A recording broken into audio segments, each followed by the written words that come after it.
What I thought I'd do is talk to you a little bit about some things we're looking at in the special operations community with regards to aviation. I'm the previous Army Special Operations Aviation Command CG. I'm now at U.S. Army Special Operations Command, so my portfolio is a little bit broader than aviation. So I can answer some questions beyond just aviation. To give you a little background, General Peterson is actually the third Army Special Operations Aviation Command commanding general. It's a relatively new entity, the smallest GO level, general officer level headquarters in USASOC. But it just came into being, like I said, about 5 years ago. So we're still growing, we're still figuring out, but they are the trained, field, and equipped for all Army Special Ops Aviation for SOCOM and rotary wing. And they have unmanned aerial systems as well, so Gray Eagles, Shadows. We have purview over Shadows and resourcing on Shadows and modernization responsibilities, not operational responsibilities, as well as the entire rotary wing fleet. I'm going to talk to you about a couple of things that I think are constants with what we're looking for in our platforms and our modernization strategies and things like that as we go forward. First, how many of y'all were in General Gaylor's speech the other day? Anybody in here? Okay, so he talked about the Black Hawk. I think he made a quote that it gains about 78 pounds a year. Okay? Now, over time, what that does really is erode the primary purpose of why we have that aircraft in the first place. While our Army Aviation has any airplanes at all, is to support either the soldier or, in our particular case, a special operator on the ground. As we build in additional capabilities which take weight, which add weight to the aircraft, what ends up happening is we take away the flexibility of the ground force commander, in the Black Hawk's case, 78 pounds at a time.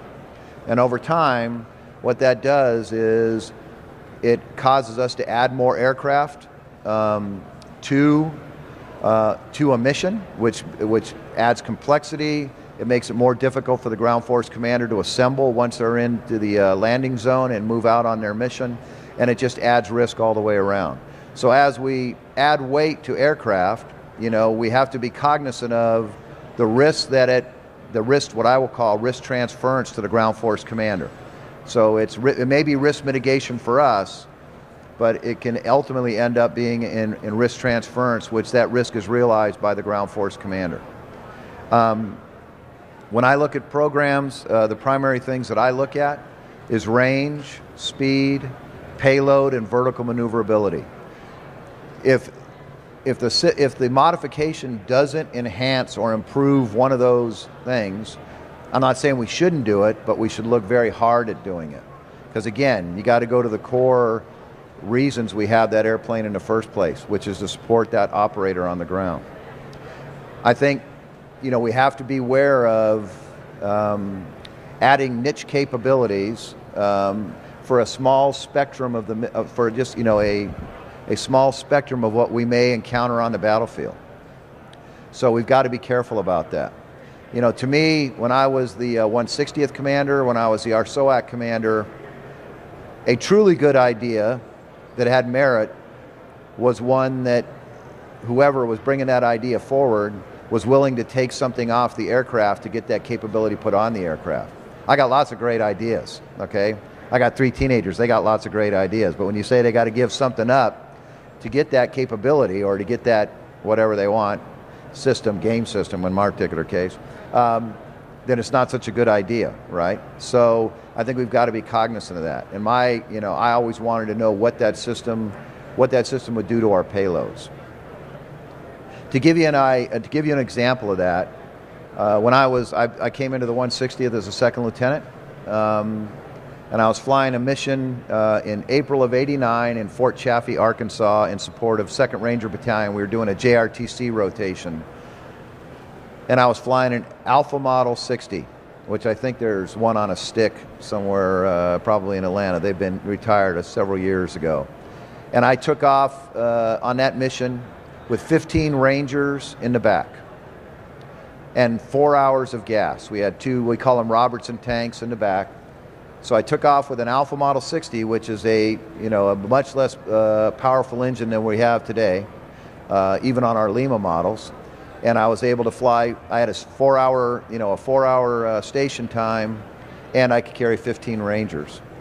You flash forward to 2003, I was on a mission in Iraq, and we were flying airplanes, and we were carrying, all we had was 2 hours worth of gas, and we could carry 10. Now granted, it was hotter, the environmental conditions were different, but that, and we have a lot of great capabilities on that airplane that we never had on that Alpha model that I flew, but the fact is, we probably didn't get it in balance. We probably didn't do it right. And I think we've got to be careful about repeating that in the future. Another part is our aircraft get more sophisticated and require more sustainment costs. That cuts down on our investment flexibility in the future, and so we have to be careful of that. I think we have to pay a lot more attention to our logistics backside support, how we are making sure we're getting the most for our money, so we can preserve that buying power for the future, and we can preserve what we're doing in the future. I am not a maintenance guy. I am a pull the trigger, go boom guy.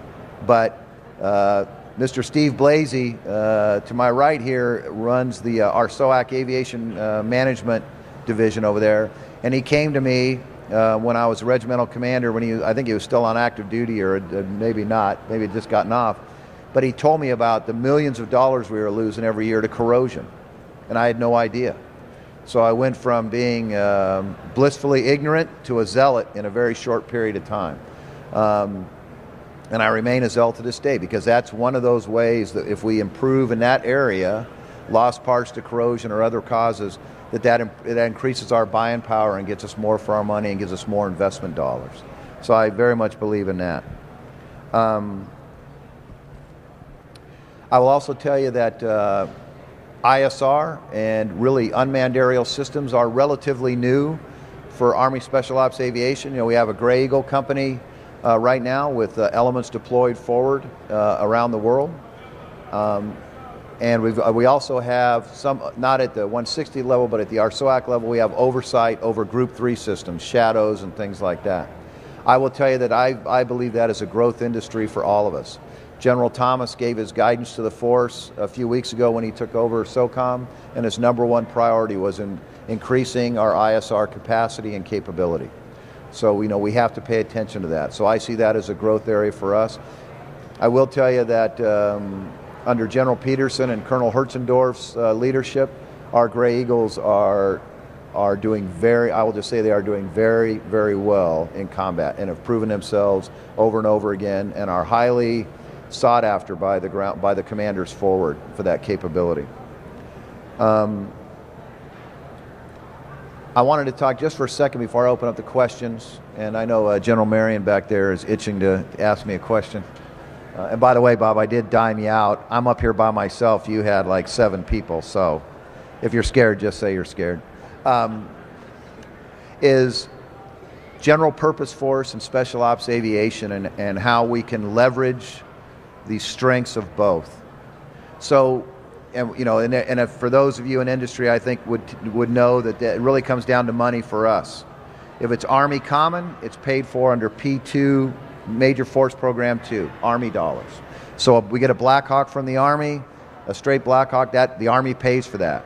What we do to it after we get it, SOCOM pays for that out of their funding line, which is Major Force Program 11. So, the Army, they have the luxury of what I would call economy of scale. They have buying power because they'll buy so much that they can get the price per unit down, whether that's a helicopter, a rifle, an artillery piece, whatever.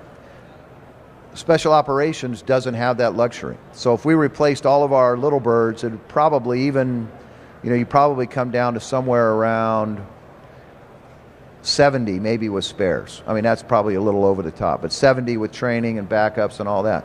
Well, if you're developing a new aircraft and you're only buying 70, the NRE costs, the startup costs and all that would be through the roof. We can't afford that. So, I think what SOCOM does bring to the table, though, is agility. and we are very agile and getting capabilities out there very fast. So sometimes we'll get a capability from the Army, like a Black Hawk, that we modify to meet our needs. There are other examples where we provide, where in the special ops world, we develop a capability, and then we hand it off to the Army. The CAS cockpit in the CH-47F and UH-60 Mike is an example of that. There are software differences in that, but essentially that system was developed by Special Ops Aviation. So, you know, the funding stream can go P2 to P11, and sometimes it makes better sense to go P11 and back, and we give it back to the Army. So I think what we have to do as a service is understand when it makes sense to approach it from one direction or the other, and how can we leverage the strengths, the agility of SOCOM with the buying power of the Army. And that's a challenge. And I'm doing a big hand wave here. There's a lot of hard work that has to happen to get a program from a SOF specific program over to an Army program, but it's been done and in the past, and it can be done again. And I think we have to work together like that, especially in this era of diminishing resources. So with that, I'll open it up for some questions.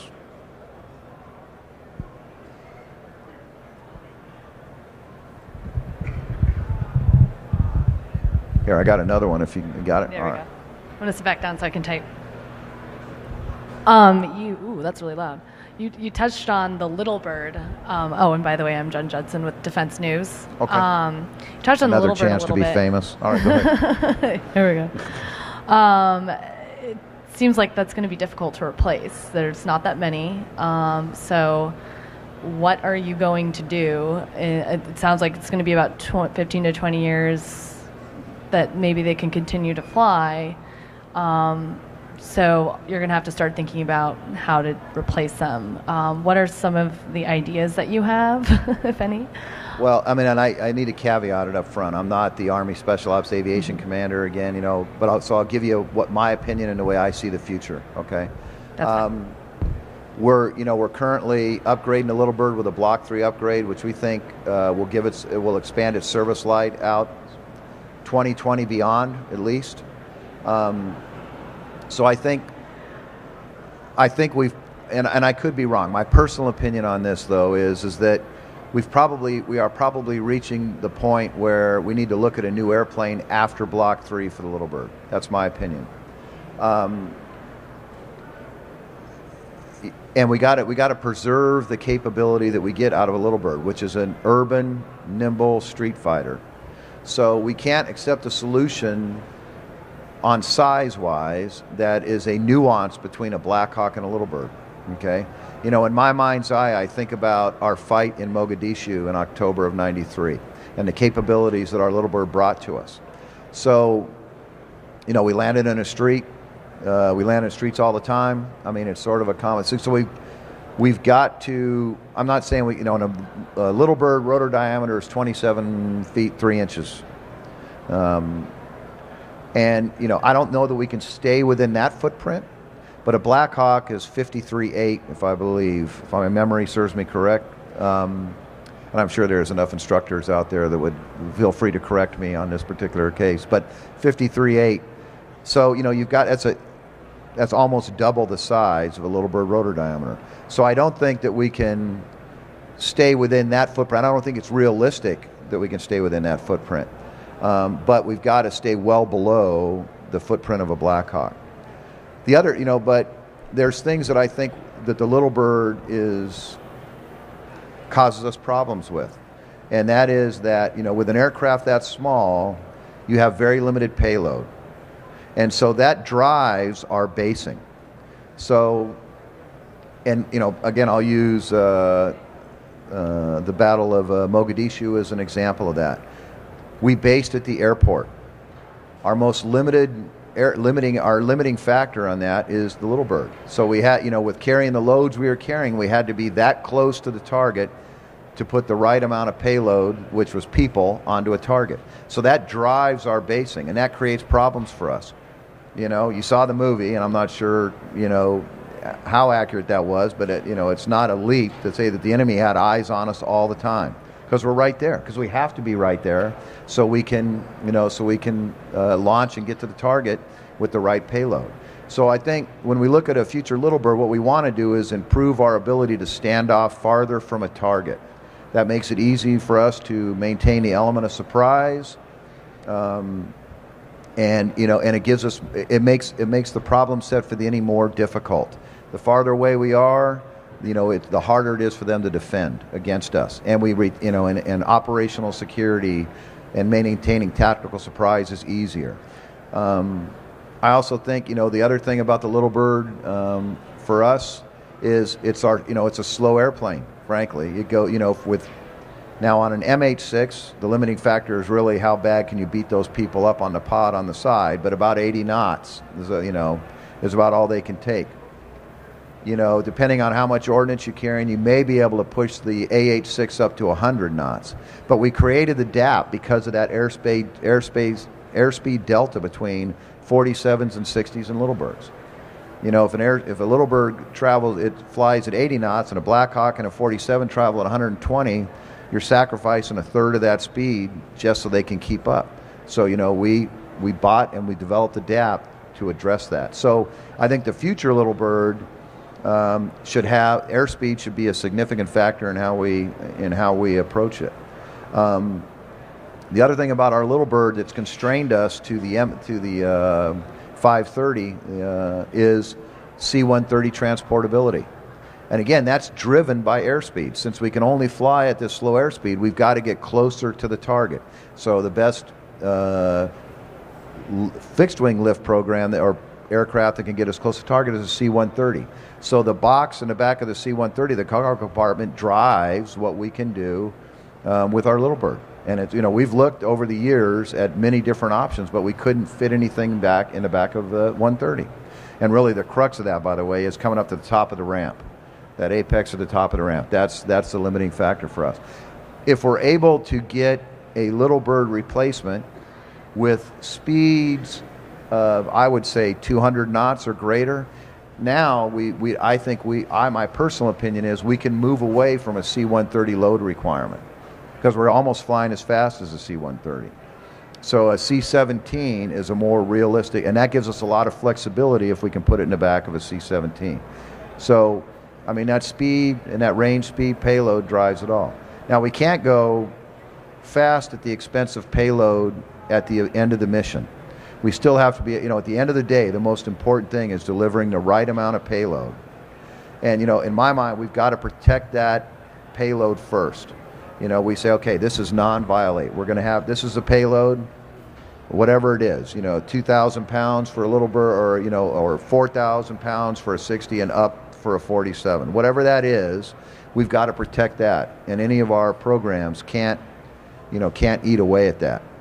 And frankly, we're not very good at that. Over time, we end up eating inside of that payload. All right. Do you think there's a possibility that you can independently procure, what's on your wish list here? It still seems like you're kind of headed up a difficult hill here for what you want and for how many you want. Well, the good news is by the time this thing comes out, I'm not going to care, right? So I'll be on my front porch, watching reruns of Law and Order or something like that. No, I think fiscally it's unachievable by ourselves. And the Army's got different requirements than SOCOM has. So I think what we've got to do is we got to work with the Army and try to, and one of my old bosses said to me, and I believe it, I very much believe it, is you got to give to get, right? So you got to be willing to compromise. I'd rather have the smallest rotor diameter that I can get. Okay, because I'm thinking I want to preserve that street fighter capability. But we may have to compromise on that because the Army's got different requirements, especially now that they've, the Kiowa Warrior is off the table. So what are we gonna do to replace that down the road? So I think we've got to work closely with Army Aviation, both on the requirement side and on the acquisition side. So with General Gaylor, General Marion, and figure out what's in the art of the possible. I think when you're transparent and there's trust with both sides, which I would say there is, right now, then most of the time you can come to an acceptable solution. Not a perfect solution, but an acceptable solution. And really what I would say for SOF, what's going to drive that is, again, the overall footprint of that aircraft is what's going to be our limiting factor. So no, we can't do it by ourselves, but General Marion, I got little cash buckets out around here, and he's gonna put some money in there as it goes around. Yes, sir. Grant Turnbull from Shepherd Media. Just to follow on from that, really, and introduce a big topic here at Quad A is FVL. So, do you think that Special Forces can leverage the technology that's being developed as part of FVL? Because obviously some of those requirements that you mentioned are requirements that the US Army wants as well. Yeah. The greater range, things like that, the greater flexibility. So how can the Special Forces side leverage that technology?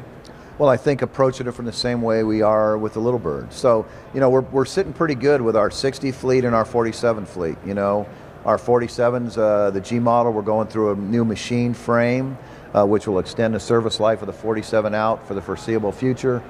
The MH60 mic it's got the new car smell on it. So we've got time there.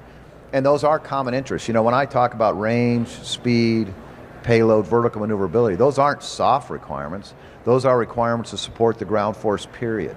So there's, I think it comes down to the details where we differ from them. So I think I see it as very easy for us to collaborate on the way forward with FVL, especially if we're looking at the bigger Cape Set 3. I think those we can easily find common ground. Now, what I think you'll see in the end is sort of what you see with the G model. Okay, you got an F, you got a basic airframe that's one, and they go through the assembly line at Boeing, and at a certain point, G models go right, F models go left. You're going to see that with FVL because we're going to want multi-mode radar, we're going to want air refueling. There's going to be things that the Army doesn't need, and that's where. But if we can get commonality with drivetrain and aircraft fuselage and structure and things like that, then I think that's the way of the future. But there's we've got to build it so it will accept the modifications that we need. So like putting on a air refueling probe is a big deal engineering-wise. If you don't do it in the design up front, it's much harder to add that and much more expensive to add it later. So we've got to make sure that we're talking and we got the flexibility in the airframe to do that. And how about capability set 1, the sort of more armed scout variant? Do you see commonalities there with what Special Forces want, or is there a divergence there? And I am not, and I'm not starting with an excuse, but I guess I am. I'm not real up to speed on FVL, okay, but I think it's the same thing. I think that there are going to be competing requirements. There are going to be friction points. And I think, it depends what they want that aircraft to do. If you're looking forward to replace an Apache and you want the payload that comes with that as an eventual Apache replacement or something like that, then that's going to drive you to a bigger airplane. Okay, so if a big airplane, then that causes us a problem because again, we go back to, what we want is a small footprint, and it may be that we can't get there. I don't think that's the case. I think we can get there, but it's going to take compromise on both sides.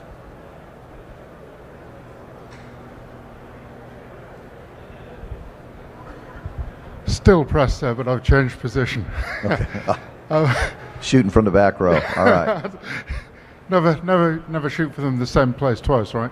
The question is on a number of companies now have gone into testing optionally piloted helicopters and proven the capability without sort of taking it forward, I think, because they're looking for more of a definite confirmation that that's the way forward.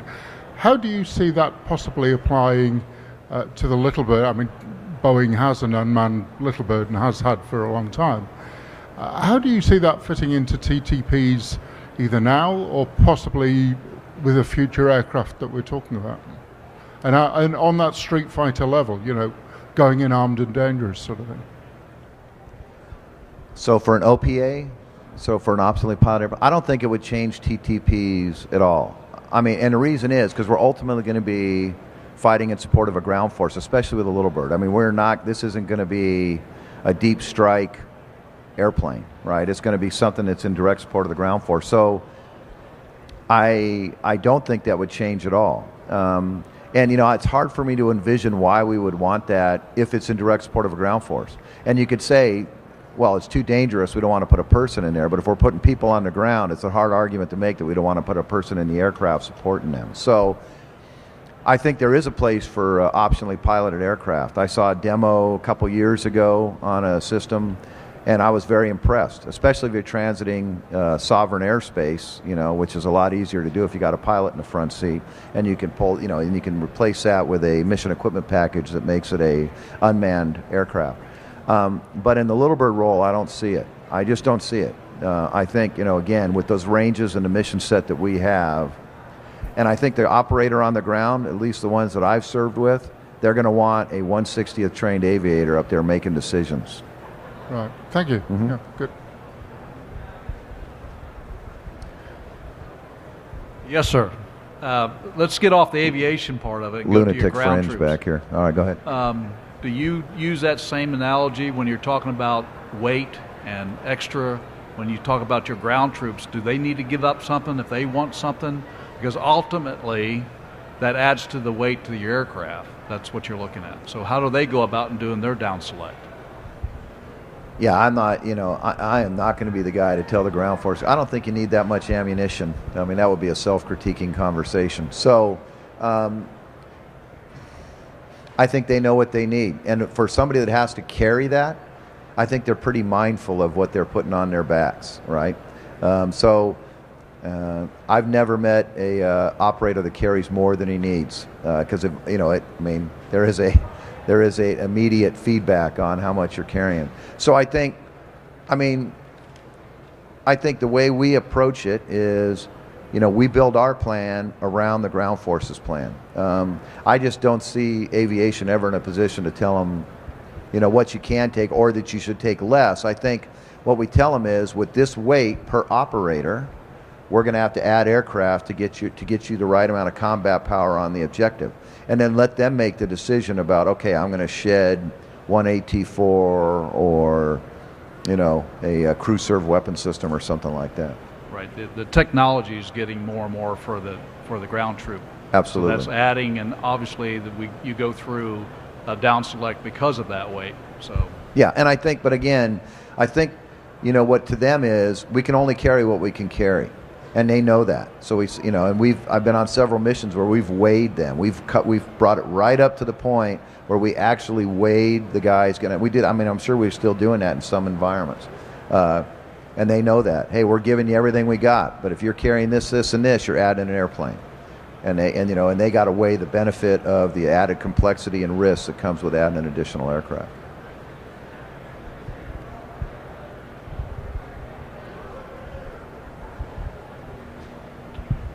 Let me guess, press? Indeed. Shocker. All right. James Drew from Flight Global. Could I ask you about acoustics of the aircraft? What's SOCOM's requirement? Do you need quieter helicopters? There's lots of technology out there to do that. Any near-term plans or needs? And also, I don't know if this covers in your portfolio, but loitering munitions. There's plenty on display around here. Any that you want to pick off the shelf and send into battle, or how do you see your force incorporating those? Well, do we want quieter helicopters? Yes. I think the challenge with reducing the acoustic signature of aircraft is the impact on performance of the aircraft, and I think that's a difficult challenge. When you start adding things to a rotor blade and changing its aerodynamic characteristics, there's a payoff. And again, it comes back to the end of the day. Okay, is the reduced acoustic signature worth the reduction in payload or speed or whatever that you get from that? And those are hard. Those are give and takes. yes, I mean, the bottom line is if we can mask ourselves for another 30 seconds inbound to a target, that's a significant tactical advantage to the ground force commander, and that's what it's all about. So if they, we'll use wind to that. So if, you pick your entry based on wind, we can mask ourselves a little bit longer. But what I'll tell you is, I mean, right now I don't know of technology out there right now that gives us a significant reduction. I mean, I think we can work on the margins of that, whether it's, insulation, additional shielding on certain components that are turning at higher RPMs, tail rotors, for instance. Obviously, there's a high freak sound that comes out of those. But I haven't seen technology that significantly reduces the acoustic footprint without an unacceptable decrement in performance. Regarding loiter munitions, I think I think we would want those. I mean, I didn't feel the need to shoplift anything that I was walking around here immediately on. But I mean, I think what I would tell you is we've got to be open to all those capabilities, and then look at them through the tactical lens and what do they bring to the fight for the ground force. I think we're just really unpacking as an institution, as Army Special Ops Aviation, the potential in unmanned aerial systems. I mean, the Air Force has been doing it a lot longer than us, but we're rapidly getting, I think, some intellectual understanding of how much value added those platforms are for us. And I think my opinion is we're only scratching the surface. On different mission equipment packages, we can strap on those airplanes, for anything from deception to kinetic strikes to signals intelligence or imagery intelligence or whatever. I think we've got a long way to go on those, and I think it's a very bright future.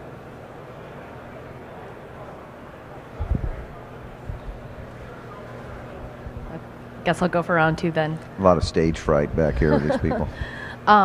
Very broad question. It's about Army Special Operations, and I've heard a lot of lawmakers sort of lament that it's wonderful that we're using special operations. We're using them a lot, to the point that I think it's troubling some of them that one day you'll be stretched too thin. You're pretty much useful everywhere you go. So does that trouble you? And what are you thinking about in terms of? Actually, not really sure where I want to go with that question, but obviously that's a concern that special operations are starting to be spread thin. They're used everywhere. So what worries you about that fact? Well, I don't think growth is the answer. Okay, so I think that Army Special Ops Aviation is an extremely capable force. In the rotoring world, I don't think they have a peer competitor, frankly. But we have that capability because of the strengths that we take from Army Aviation. And you have to be sensitive that any growth on our part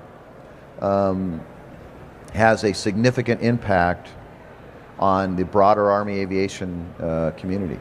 Are there some high-end missions where you absolutely have to have a 160th aviator to fly it? I absolutely believe that to be the case. And some of the ones you've read about in the paper probably required that level of expertise. But a lot don't. And we had a very strong relationship, the CAB-SOF relationship in Afghanistan, which was very effective. And I think you would see ground force commanders in the special ops world would give them a lot of kudos, rightfully so, for what they do. And I also think that relationship downrange has made them better and exposed them to different tactics and techniques that they wouldn't have otherwise been exposed to and developed in their own formations. But going back to the growth, I had some RAND folks come in when I was a regimental commander and said, hey, we think there is a requirement for a second 160th. And I was like, okay, well, that's great. We're not making a second 160th. We would bankrupt Army Aviation, right?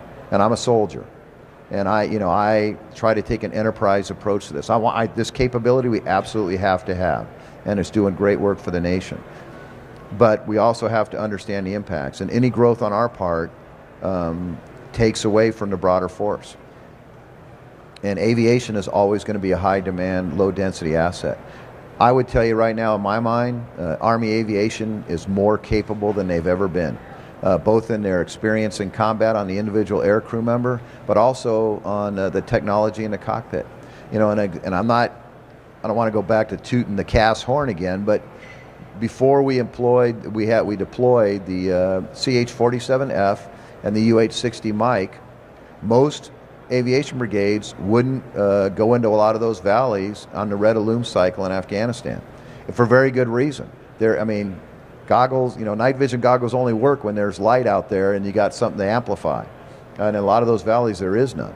So, but when you saw and I would check my homework here and what my statement against what was some aviation commanders on the general purpose force side is, once they got that digital map in the cockpit, they were getting after it in the red illume cycle because it improved their situational awareness going into those valleys, which they didn't have that before. And I flew without all that stuff in Desert Storm, and I mean, it was some tough sledding, I'll tell you. So I think with that technology, I think we can use conventional aviation and in support of soft. The problem is if we pull, so a division, 82nd has an aviation brigade.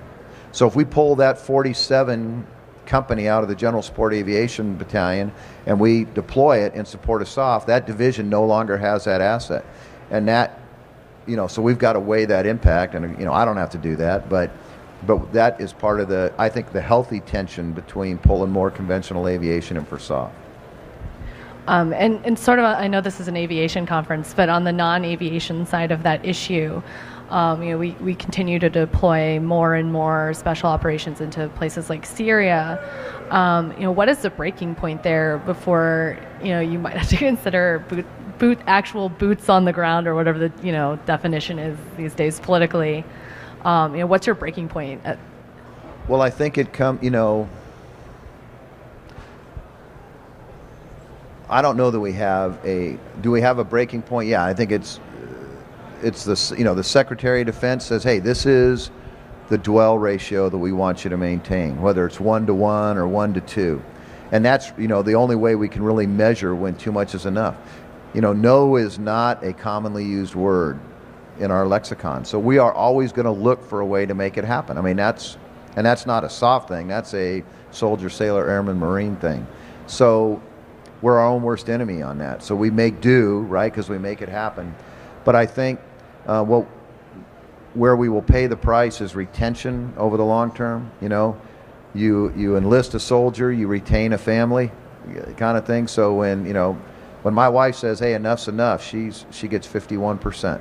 So I think that is going to be our breaking point, is when our operational tempo, and again, that's not unique to soft, that's anybody, is so high that the quality of life is unacceptable over the long term for that soldier, sailor, airman, or Marine.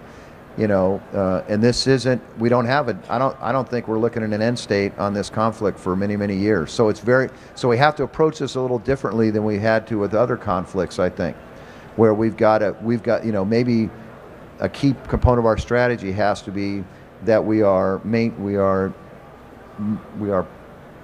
pacing this force to be effective over a longer term than what we may have approached it initially, right? Mike Jameson, Aviation Week. I had a question about a comment you made kind of at the start. You said that SOCOM was funding some modifications to some of the aircraft you were getting through the Army's budget line. I was hoping you could discuss a little bit about those modifications, what changes they mean for the aircraft, and any particular airplane or just generically? MH-60, I'd be interested in hearing about. Well, so some of the soft specific modifications, which the way we define that is if it's not on a conventional Army aircraft. I got another mic. If it's not on a soft specific aircraft, then it's not a soft specific capability. Then it's on the other Army aircraft. So the things that we have, for instance, that were paid for by SOCOM, miniguns on a 60, air refueling probe, the multi-mode radar, currently the 174 Bravo. Those are all paid for by Special Ops. Some of our Aircraft survivability systems are unique to SOF. So those are the things that are paid for out of the pot of money that SOCOM has. Okay, and so you're not getting then UH-60Ms and then converting them We to are. MH? That's oh, exactly you what are. we're doing, yeah. So they Well, actually and deliver UH-60Ms Yes. that the Army's getting, then you take that UH-60M and convert it to an MH-60. Correct. Okay. So, and now in this particular case, we have a different engine than the UH-60 with the YT-706, and all that was on SOF. And there's a lot of backside work, engineering and structural enhancements that had to come along with that. But that's all on, has to go. SOF has to write the check for that. Okay. Hey, sir. Hey. Real quick, I know you'd made mention about UAS and how it's been a game changer for SOF, and you're just scratching the surface. I know I heard General Marion speak on it. I know General Gaylor spoke on the need for a rotary wing type UAS as well, for basically where there's no infrastructure for a runway. So I know years ago there was the A160 development activity. Do you see something like that being resurrected, or something of that nature being resurrected? I know there was some issues related to its performance, but I think you were at the time on the cutting edge where there was no real development in that area as much as it is today. Well, I don't. What I would say is, when I look, I'm going to use Group 3 as an example. Right now, our Shadow fleet, we are dependent on a runway to recover that aircraft. Okay, so if you think about it from a special ops perspective, that's a problem set for us. One of our key tenets is to operate in denied territory for extended periods of time.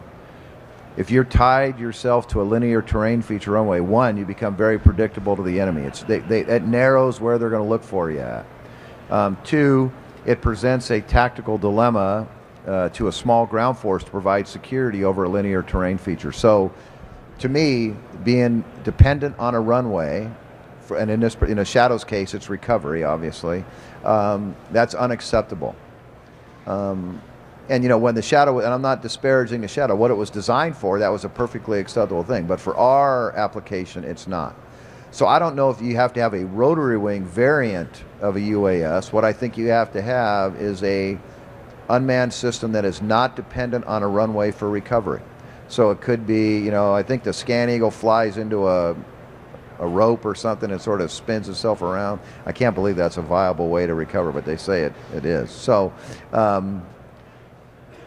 Or a net or a parachute or whatever the case is. I think what we have to do is get away. We got to be able to launch it from with a small footprint, and we got to be able to recover it to with a VSTOL or a VTOL kind of capability.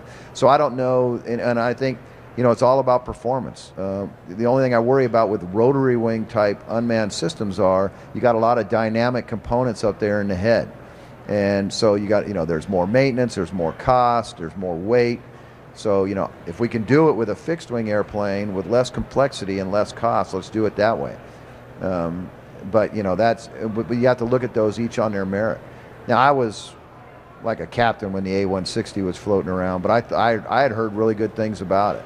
But I think, I think if we can solve that recovery problem, my opinion is we could probably get by cheaper with a fixed wing system that can recover again vertically. Sir, a couple of months ago I interviewed NATO's General Webb of Special Forces and got a few opinions from him, one of which was the disparity in Special Force training between various member nations, particularly when operating in coalition. So I just wondered if you had a view from the U.S. Army SOCOM position and how you might be involved in training coalition partners. Yeah, I'm a big fan of aviation foreign internal defense or aviation training. Now, when we're talking to the Aussies or the Brits or the French, they don't need our help, frankly. We may be able to share lessons learned with them. Hey, we went up against this enemy. They're doing this. So you might want to pay attention to that kind of stuff, but they're very competent. In fact, I would consider those, we're in the same peer group, okay? I think aviation fit is extremely important. We are not resourced for it. We are doing some, and we're doing it out of hide. And I think it's a critically important mission. And aviation is a difficult problem set. So the traditional way that we approach aviation training with partner nations is we want to go out and buy their aircraft or lease their aircraft and learn how to fly their airplanes. And that is, one, extremely expensive. Two, we're probably not going to be as good at flying those airplanes, you know, a shake and bake 6-week course for a guy and sending him out to fly an airplane that country's been flying for many, many years. We're probably not going to have the credibility in the cockpit to show them much of anything. So my approach when I was the RSOAC commander was to focus on mission planning. Give that, you know, this, in my opinion, the success or failure of a mission is determined before you ever step to the aircraft. So, and we, you know, when I was a lieutenant, the planning, the flash to bang of a mission for us, from receipt of mission to execution, we advertised 72 hours. You know, that was sort of the doctrinal footprint we practice in the combat training centers and things like that. Receive the mission, plan it, brief it, rehearse it, rebrief it, execution 72 hours. I will tell you, when I was the commander of 1st of the 160th and the 160th in Iraq and Afghanistan, if we were on the ground for 72 minutes, it was a lifetime. It was a lifetime. Okay, we were off the ground extremely fast. Part of that was ISR, removing the unknown. Okay, so now we can go with a smaller force. Some of it was advancements in the cockpit with digital map and things like that we can go on an audible, you know, in the air and change the plan. But a lot of it was our mission planning systems that allow us to get out the door. Some of those are in the imagery department where we can pull up imagery, and we've got good, relevant imagery. We can sit there with the ground force and say, ground force commander says, I want to go here, here, here, and here. And I got the flight lead over the analyst's other shoulder saying Roger, and then we walk out to the airplane. In fact, I will tell you that the limiting factor for us getting off the ground on some of our time-sensitive targets when I was in Iraq was the printer. It was the printer could not print the imagery fast. I mean, it's ironic, right? I'm like, I'm waiting on a printer? You got to be kidding me, right? So I think if we focus on mission planning first, with some of these partner nations, we can up their game at a relatively modest investment from us. Okay, I think also we've got to focus on our aviation and training with partner nations on air-ground integration. That's very, very critical. What I have seen with a lot of these countries is they don't have the right relationship between the supported ground force and the air component.